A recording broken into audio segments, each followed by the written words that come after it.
حضرت عائشہ صدیقہ رضی اللہ تعالیٰ عنہ فرماتی ہیں میں نے نبی پاک صلی اللہ تعالیٰ علیہ وآلہ وسلم کو مرض وصال تک دیکھا ہے، حضور کے وصال تک، کہ حضور قرآن پاک کی آخری 2 سورتیں پڑھ کے سورۃ فلق اور ناس اپنے ہاتھوں پہ پھونکتے تھے، پھر جسم پہ ملتے تھے۔ قرآن پاک میں شفا ہے۔ اب تو لوگوں نے دم درود کو اس کو بڑا ہلکا سا کام سمجھ لیا۔ ویسے بھی یہ عاملوں کے ہتھے چڑھ گیا، ملنگوں کے ہتھے چڑھ گیا، کاروبار بن گیا، تجارت بن گئی۔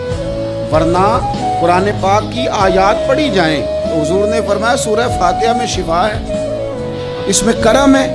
یہ چیزیں جو بڑی ہمارے لیے سود مند تھی، فائدہ مند تھی، ہم چھوڑ گئے۔ ایک بڑی خوبصورت حدیث ہے، سنیے گا۔ حضرت ابو سعید خدری رضی اللہ تعالیٰ عنہ حدیث کے راوی ہیں، بخاری میں موجود ہے۔ ارشاد فرماتے ہیں کہ ہم ایک سفر پہ تھے، واپس آ رہے تھے، ایک جگہ رات کو قیام کیا، سونا تھا، بستی تھی۔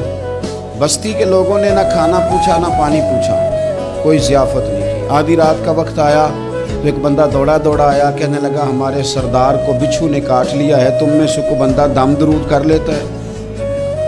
تو ایک صحابی کہنے لگے کر تو لیتے ہیں، پر تم نے چونکہ ہمیں کھانا پانی تک نہیں پوچھا، تم اگر دم کراؤ گے تو مفت نہیں کریں گے۔ بخاری پڑھ رہا ہوں، پیسے لگیں گے۔ کتنے پیسے؟ بکریوں کا ایک ریوڑ پورا۔ شارحین نے لکھا 40 بکریاں۔ کنے دما دیا؟ اور بھائی اس سے کوئی بندہ جواز نہ لے کہ پیسے لینے جائز ہیں، اس سے جواز نہ حاصل کرے۔ آپ بات کو سمجھیں، پس منظر کیا ہے؟ پانی تک نہیں تم نے پوچھا۔ کچھ لوگوں کا علاج ہوتا ہے، انہوں نے کہا پیسے لیں گے دم کر دیں گے۔ صحابی نے کہا حضرت ابو سعید خدری رضی اللہ تعالیٰ عنہ فرماتے ہیں وہ چونکہ تنگ تھے، پچھو کاٹ کے، اور سردار کو کہا چل تو صحیح نا۔ وہ صحابی گئے، سورہ فاتحہ پڑھ کے دم کیا، اور حدیث بخاری سے میں آپ کو دکھاؤں گا۔ لوگ کہتے ہیں دم کدھر سے آ گیا؟ بخاری پڑھ رہا ہوں، صحیح بخاری۔ شفا تو اللہ نے دینی ہے نا، رب کریم نے شفا دے دی۔ بکریاں لے لیں، آ گئے جہاں آرام کر رہے تھے اس جگہ۔ صحابہ میں اختلاف ہو گیا، کچھ کہنے لگے بکریاں لینی چاہیے تھی، کچھ کہنے لگے نہیں لینی چاہیے تھی۔ حضرت ابو سعید خدری رضی اللہ تعالیٰ عنہ فرماتے ہیں پھر ہم نے فیصلہ کیا چپ کر کے سو جاؤ، صبح حضور کی بارگاہ میں جائیں گے۔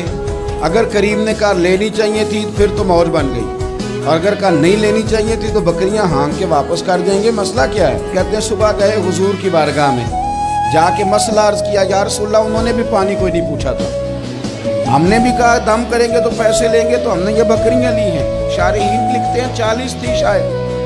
یا رسول اللہ اب کیا کریں؟ حضور مسکرانے لگے۔ جس کے گچھے سے لچھے جڑے نور کے، ان ستاروں کی نزہت پہ لاکھوں سلام، اور جس کی تسکین سے روتے ہوئے ہنس پڑے، اس تبسم کی عادت پہ لاکھوں سلام، اور ان کی باتوں کی لذت پہ بے حد درود، ان کے خطبے کی ہیبت پہ لاکھوں سلام۔ حضور مسکرانے لگے اور مسکرا کے پوچھا اچھا پڑھا کیا تھا؟ یا رسول اللہ سورہ فاتحہ۔ فرمایا سکھائی کس نے تھی؟ کہا یا رسول اللہ آپ نے۔ فرمایا پھر آدھی بکریاں میری ہیں آدھی تمہاری ہیں، اور میرا حصہ نکالو نا بھائی۔